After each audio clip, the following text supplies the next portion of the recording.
Existe uma teoria sobre a evolução da espécie humana que diz que fomos os únicos hominídeos que sobreviveram ao chamado funil genético. De onde vem essa história? Bem, hoje em dia temos a possibilidade de sequenciar e medir o DNA de qualquer ser vivo. Uma coisa que os cientistas perceberam é que havia mais diversidade de DNA entre um grupo de chimpanzés na África, apenas um grupo com cerca de 50 indivíduos, do que entre os 7 bilhões de seres humanos no planeta. Nós somos muito mais homogêneos geneticamente do que qualquer outro primata. Adicionalmente, o estudo da evolução humana mostra que, até algum tempo atrás, havia diversas espécies de hominídeos. Nós não éramos os únicos macacos pelados que andam em duas pernas no planeta. Havia várias outras espécies, neandertais, denisovanos, australopitecos e por aí vai. No entanto, hoje só existimos nós. Uma das grandes explicações possíveis para isso é que há coisa de 70 mil anos atrás, houve uma grande catástrofe natural. Alguns a identificam como a erupção do que é hoje o Lago Toba, na Indonésia. Na época, era um enorme vulcão que teria explodido e imposto condições terríveis ao mundo, causando várias extinções, inclusive de vários outros hominídeos. Mesmo nós quase fomos extintos nessa ocasião. Sobraram apenas poucos milhares, 2.000, alguns dizem, outros dizem 10 mil seres humanos apenas. Esse pequeno grupo se tornou ascendente de todos os demais humanos vivos hoje. Mas daí surge uma questão fundamental. Por que nós sobrevivemos e os outros hominídeos não? Veja, todas as espécies de hominídeos eram bem similares, mesmo porte, bípedes, usavam ferramentas, não tinham pelos na maior parte do corpo, alguns tinham até mais massa cerebral do que nós. O que diferenciou o Homo sapiens sapiens de, digamos, os neandertais ou denisovanos? Existe um documentário muito interessante sobre isso na BBC, que aponta que existem indícios de que seres humanos, ao contrário das outras espécies de hominídeos, faziam trocas entre si. Haviam pedras lascadas de pedreiras muito distantes em outros lugares que eram habitados por outros seres humanos. No momento de crise, a capacidade de troca, o comércio, pode ter sido o que salvou os humanos. Comércio não é algo simples. Para ser praticado com frequência, requer linguagem, requer pensamento simbólico, requer a teoria da mente. Falamos sobre a teoria da mente no vídeo Como Resolver a Questão da Maioridade. No final, só existimos porque fomos capazes de criar uma economia. Muito antes de haver dinheiro, muito antes de haver governo, trocas voluntárias já existiam e foram essenciais para que existíssemos hoje. Por que ter uma economia é algo bom? Por que fez tanta diferença? Por que ainda existem pessoas que acham que trocas voluntárias são algo ruim hoje em dia? Antes de continuarmos o vídeo, aproveite para curtir e se inscrever na página. Clique no sininho para ser avisado de novos vídeos. Afinal, o que é economia? Importante notar que esse não é um vídeo didático. Se você quer a definição formal, padrão MEC, como definido nas universidades federais brasileiras, ou conforme seu professor de economia usa, faça uma busca diferente no Google. O foco desse vídeo é a economia como vista pela escola austríaca e pelos libertários e anarcocapitalistas. Economia não é o mesmo que mercado. Seres humanos foram capazes de, há muito tempo atrás, usando comunicação e simbolismo, criar o mercado. Sim, há inúmeros indícios de que seres humanos, antes de dominarem o fogo, antes de inventarem a roda, de inventar a escrita, já possuíam um mercado de trocas bem desenvolvido e até relativamente globalizado. Talvez essa tenha sido a grande diferença entre nós e outros hominídeos, que também nos diferencia de várias outras espécies, mesmo espécies coletivas como formigas e abelhas. O mercado, a capacidade de realizar trocas voluntárias, é o que fez e ainda faz toda a diferença. A economia, por outro lado, é o estudo de como as pessoas se organizam para produzir e consumir os bens escassos em uma sociedade. O mercado é apenas uma das formas como as pessoas podem fazer isso. O fato é que existem recursos escassos na natureza. As pessoas precisam de determinados recursos para se manterem vivas e gostariam de ter mais de alguns recursos porque isso torna suas vidas melhores. Seres humanos e outros animais também sempre viveram às voltas com recursos escassos, desde a época das cavernas. Comida, ferramenta, habitação, sexo, tudo isso são recursos escassos. Existem várias formas de se obter esses recursos, produzi-los, obter por doação ou, por exemplo, obter os mesmos usando violência. De fato, a maior parte dos animais usa essa estratégia. Compete violentamente uns contra os outros por esses recursos. Mas nem todos os animais fazem isso. Primeiro, existem animais que criam regras de convivência pacífica por demarcação de território. Por exemplo, lobos fazem isso, marcam com urina o seu território, praticamente uma propriedade privada com o intuito de evitar conflitos. E isso é aceito pelos demais lobos exatamente porque isso evita conflitos. Outros animais vão além, como formigas ou abelhas, que têm sociedades complexas até com divisão de trabalho. Mas, sem dúvida alguma, os humanos foram vários passos além disso. Ao usarem comunicação, acordos, contratos, valores simbólicos, dinheiro e diversos outros elementos, criaram formas totalmente inéditas para lidar com esse problema fundamental. Existem recursos cuja quantidade disponível não é suficiente para atender à vontade de todas as pessoas que querem tais recursos. É necessária, portanto, uma forma de coordenar o uso de tais recursos escassos ou então de definir alternativas para que a sociedade funcione de forma adequada e pacífica. Esse assunto sobre como o dinheiro e sociedades definem a alocação de recursos já foi tratado por filósofos desde a antiguidade. Sempre houve curiosidade sobre comércio, dinheiro, como essas coisas funcionam, mas ainda era tudo considerado parte da filosofia. A economia, como a conhecemos hoje, como um ramo à parte do conhecimento humano, é bem mais recente. Apenas no século XVIII o assunto passou a ser tratado de uma forma científica própria, buscando postular hipóteses e comprovar ou não a sua validade. Dentre esses estudiosos estava um acadêmico escocês de filosofia que escreveu uma obra conhecida como A Origem da Economia Moderna. O livro A Riqueza das Nações, de Adam Smith, ainda é considerado o precursor de muitos dos conceitos econômicos que são usados ainda hoje, como por exemplo oferta e demanda e vários outros. É importante notar, porém, que Adam Smith acreditava na teoria do valor absoluto, um claro erro que levaria a aberrações como o comunismo do Marx. Então, mesmo o conceito de oferta e demanda dele, a mão invisível dele, não são exatamente os mesmos conceitos que temos hoje. Falei sobre isso no vídeo Mais-Valia Existe? A ideia central das teorias do Adam Smith era que os seres humanos são indivíduos dotados de vontades próprias e buscam sempre realizar o próprio bem. Trabalham, fazem comércio, sempre com o objetivo de melhorar a sua própria vida. Porém, ao fazerem isso, acabam gerando o bem para toda a sociedade, posto que o trabalho feito, o comércio realizado, beneficiou também outras pessoas. Essa é a mão invisível do mercado. Adam Smith reconheceu que a oferta e a demanda geravam um efeito de estabilidade, que fazia com que o mercado tendesse sempre ao equilíbrio. Se há muita oferta de algo e pouca demanda, o preço cai. Mas ao cair o preço, mais gente vai demandar aquele produto. E o preço baixo também garante que algumas das pessoas que produzem aquele produto vão parar de produzi-lo. No final das contas, isso tende a subir o preço e, portanto, equilibrar o valor desse produto. Repare que essa regra, já descrita por Adam Smith e posteriormente melhor desenvolvida por outros economistas como David Ricardo, foi o que gerou o que conhecemos hoje como a curva da oferta e da demanda. Esse é um exemplo de conceito da economia do tipo ser. Sim, a economia, como filha da filosofia, também possui a dualidade de normas ser e dever ser. A mesma coisa que temos em filosofia. Alguns conceitos da economia simplesmente são. É algo tão absoluto quanto a lei da gravidade. Mas existem conceitos do tipo dever ser também na economia. Lembra que definimos a economia como um estudo da forma como as pessoas produzem e distribuem recursos escassos? Pois é,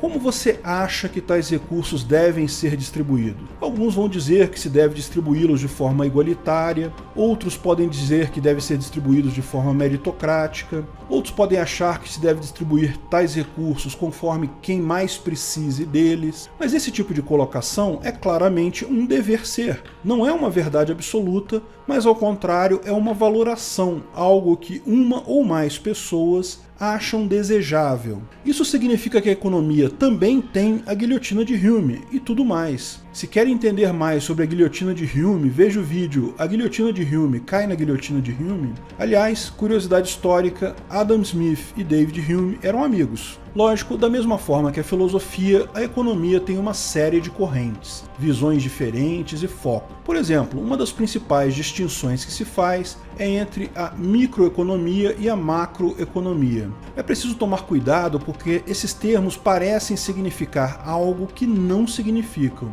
Geralmente usamos macro para designar coisas grandes e micro para designar coisas pequenas. A diferença não é o tamanho, é o enfoque. Ambas entendem que a economia é uma coisa única, apenas buscam entender essa mesma coisa a partir de perspectivas diferentes. A microeconomia parte das ações dos indivíduos, do estudo de como as pessoas interagem no mercado ou outras situações para produzir bens e serviços, consumir esses bens e serviços, para ir derivando normas e hipóteses até buscar entender toda a economia dessa forma. Coisas como a curva da oferta e da demanda são tipicamente produtos da microeconomia, embora existam para qualquer economia, de qualquer tamanho, em qualquer lugar. A macroeconomia, por outro lado, parte do estudo de indicadores globais para tentar compreender o funcionamento da economia como um todo. Os conceitos mais comuns de macroeconomia são PIB, inflação, taxa de desemprego e outras coisas que permitem entender como a economia opera olhando de fora, olhando de cima dela. De novo, a ideia é sair desses indicadores globais para chegar no entendimento de toda a economia. Também existem diversas escolas de pensamento econômico. A escola de Frankfurt, por exemplo, onde pessoas com alto grau de deficiência mental ainda babam, enfiam sorvete na orelha e estudam desdobramentos das teorias do Marx. Veja, nem eles mesmos conseguem salvar a base teórica do Marx. Esse grau de retardo mental só o pessoal do PT e do PCdoB possui. Mas ainda acham algumas coisas que é possível derivar a partir das teorias do Marx, evidentemente sem qualquer validade. Como expliquei no meu vídeo Mais-Valia Existe, o grande problema do Marx é que toda a teoria dele é baseada na ideia errada do valor absoluto, que ele derivou como tal valor trabalho. Outra escola é a escola keynesiana. É um grupo de economistas que sofrem de síndrome de Estocolmo, gostam de um governo dominador, tipo versão de 50 tons de cinza, só que com pessoas velhas e burras. Como o nome deixa claro, seguem o mais patético economista da história, o Keynes. Isso porque Marx não era economista. Se Marx fosse economista, Keynes seria o segundo economista mais patético da história.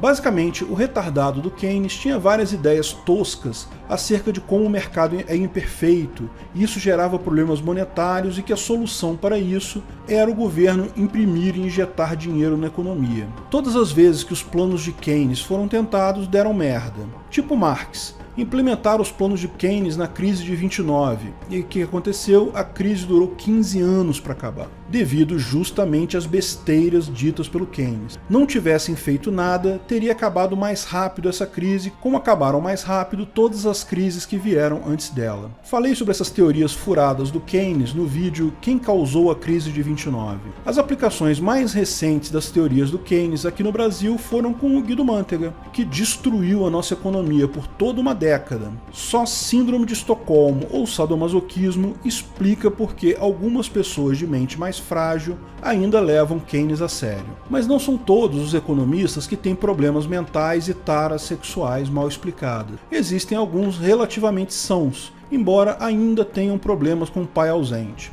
Conheça a Escola de Chicago. Um dos grandes nomes dessa escola é o economista Milton Friedman. Milton Friedman sempre advogou pelo Estado mínimo. Ele entende que a única forma da sociedade se desenvolver é com um livre mercado desregulado. Ninguém espera que o livre mercado seja absolutamente perfeito, mas decorre da lógica pura que é a melhor opção do que um governo regulamentando algo para o qual não tem todas as informações. Infelizmente, a carência paterna desses economistas economista os faz acreditar que algum Estado ainda é necessário, por motivos bem de carência paternal, só pode ser. Os caras são inteligentes o suficiente para perceber que governo é um mal para a economia. Por que seria um bem para qualquer outro aspecto da vida em sociedade?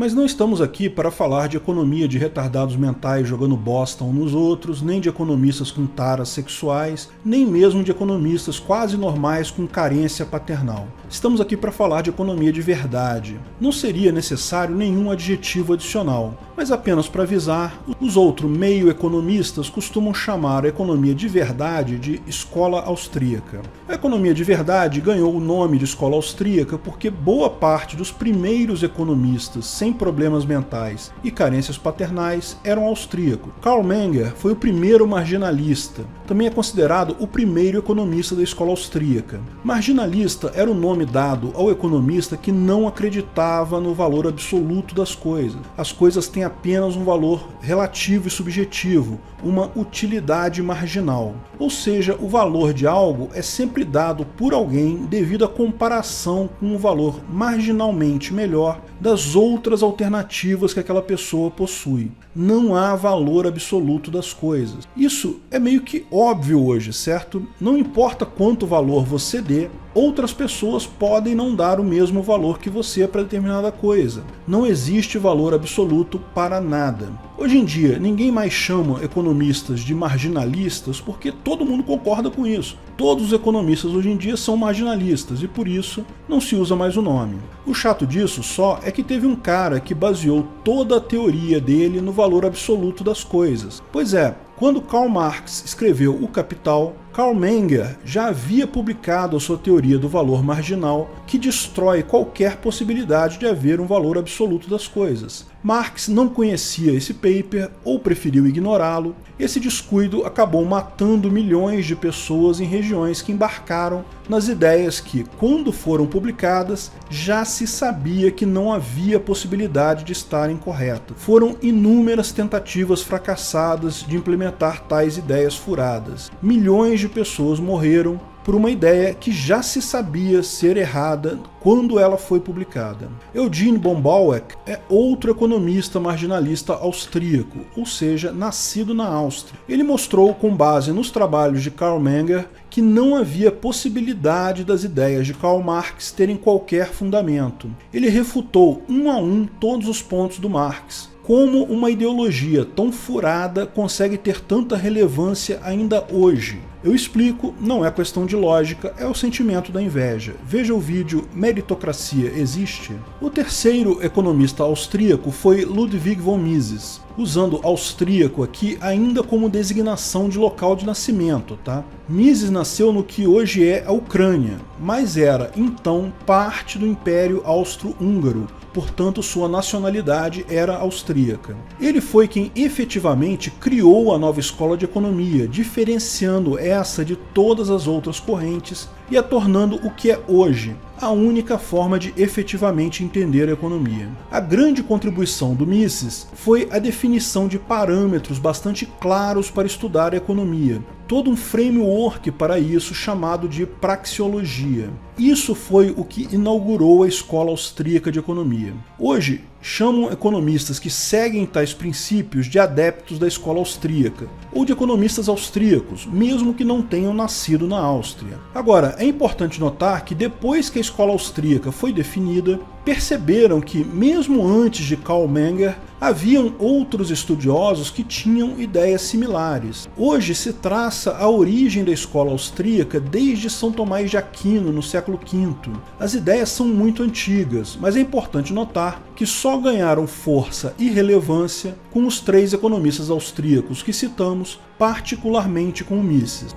E qual é a ideia central do Mises? Ele parte lá daquela ideia original do Adam Smith de que o principal elemento da economia é o estudo da ação humana. Seres humanos agem buscando melhorar a sua condição de vida, agindo de forma individualista. Porém, essas ações, devido à mão invisível do mercado, acabam por tornar a vida de todos melhor. De que forma tal estudo pode ser feito de forma isenta? Como podemos ter um arcabouço claro de como tal mecanismo funciona? Porque você já deve ter reparado aqui, humanos estudando relações entre humanos estão sujeitos à tendência de valoração pessoal. Pessoas têm ideologia, têm suas próprias ideias pré-concebidas acerca de moral e principalmente da visão política ou ideológica. Como evitar que tais tendências levem a estudos falhos ou tendenciosos? Com esses questionamentos em mente, Mises criou toda uma nova ciência chamada praxeologia. Ela se destaca da economia tradicional como campo de estudo global e foca especificamente na ação humana. Praxeologia é o estudo lógico da ação humana. Não existem seres humanos perfeitamente isentos, então é besteira usar estatísticas, números e indicadores diversos para testar cientificamente as hipóteses propostas em economia. Já falamos sobre o método científico em algumas situações, por exemplo, no vídeo Mas e a Suécia? O método científico é uma das invenções mais brilhantes da humanidade. Como podemos ter certeza de que a lei da gravidade existe? Existem diversas experiências que você pode fazer dentro dos parâmetros de isenção adequados e vai obter o exato mesmo resultado previsto pela lei. Como sabemos que vacinas funcionam, você pode fazer experiências com populações humanas, testes duplamente cegos e vai obter os resultados consistentemente similares. Mas a aplicação do método científico na área de humanas é simplesmente impossível. Não existem experiências reproduzíveis possíveis em história, direito, economia ou qualquer área de humanas. Alguém pode tecer uma hipótese econômica, digamos que emitir mais dinheiro é algo bom, como de forma simplificada foi o que o Keynes disse. Como podemos testar tal hipótese? Precisaríamos de um grande número de países similares que receberam tal incentivo, contrastando com um igual número de países que não receberam tal incentivo. Mantidas todas as demais condições econômicas idênticas, isso deveria se mostrar através de covariância. Mas ora, isso não existe, não há como criar 100 Brasis, em 50 deles fazer tal medida, nos outros 50 não fazer tal ação e verificar a covariância na prática. Pegar países diferentes, épocas diferentes, te sujeita a resultados imprecisos, porque outras variáveis econômicas são diferentes. Por mais que se tome cuidado de considerar tais outras variáveis no tratamento estatístico dos dados, é impossível que o pesquisador conheça todas elas. Fatalmente haverá alguma subjetividade no estudo.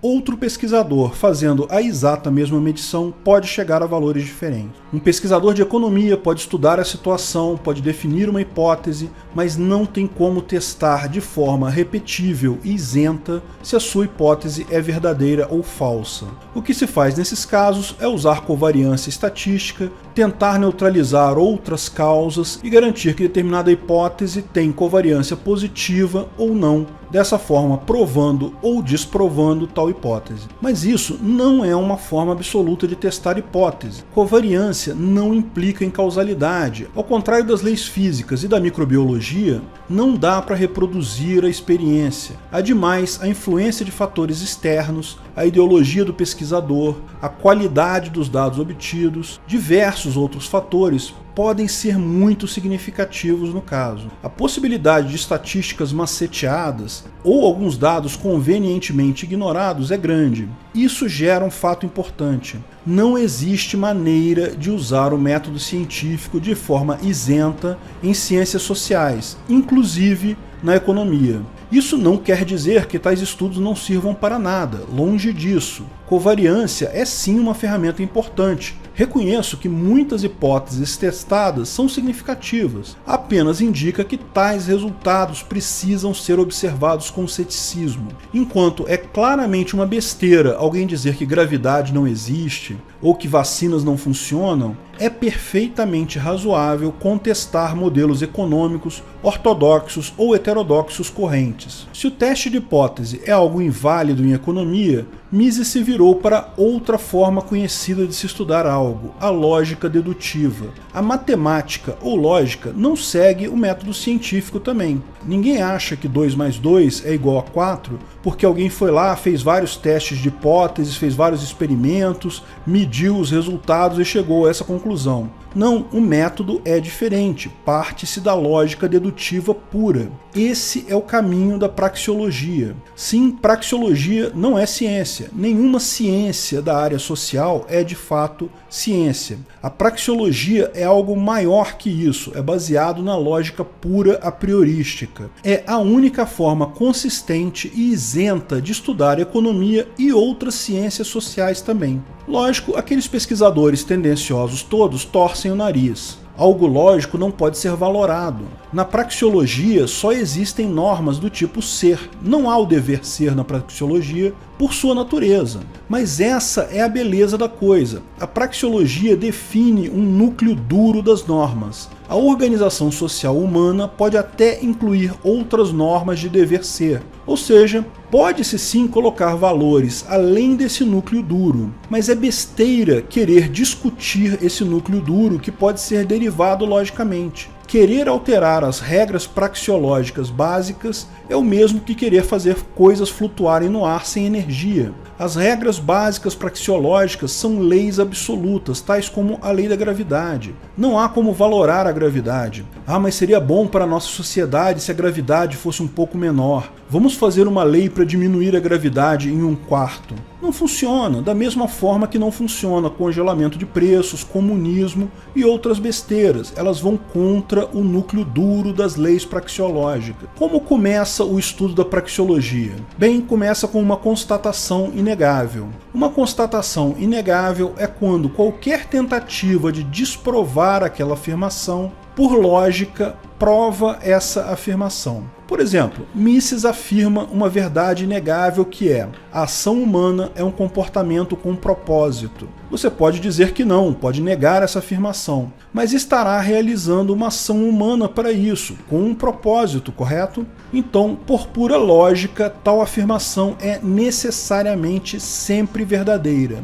Parece muito com a ética argumentativa, não é mesmo? Veja o vídeo O que é a ética argumentativa sobre isso. A partir dessa única verdade inegável, Mises deriva diversos conceitos, propriedades e normas que são a verdadeira base da economia. Bom, esse é o primeiro vídeo de uma série de vídeos em que vamos explorar os diversos conceitos da economia. Todos esses conceitos, propriedades e normas serão explorados nos próximos vídeos. Importante entender que a grande contribuição da economia enquanto ciência foi dar origem à praxeologia. Alguns podem alegar que a praxeologia não é a teoria mais aceita na academia, que a academia rejeita a escola austríaca. Para esses, eu deixo uma história simples. Houve uma época em que a química desbancou a alquimia. A alquimia era o pensamento mainstream, afinal prometia ouro. Tal como a economia de algumas escolas promete resolver o problema da desigualdade. A química, coitada, era só uma curiosidade, porque não prometia tanto quanto a alquimia.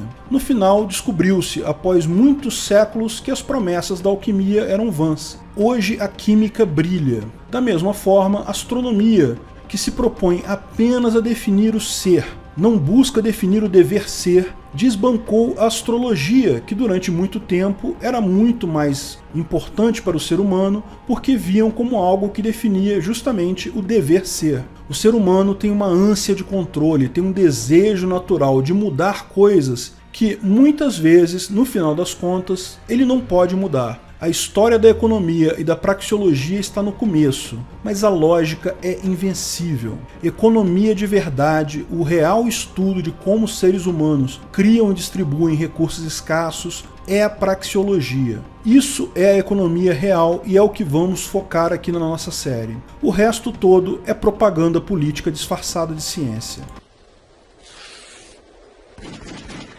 Obrigado por assistir nosso vídeo. Comente abaixo se tiver dúvidas ou sugestões de novos temas.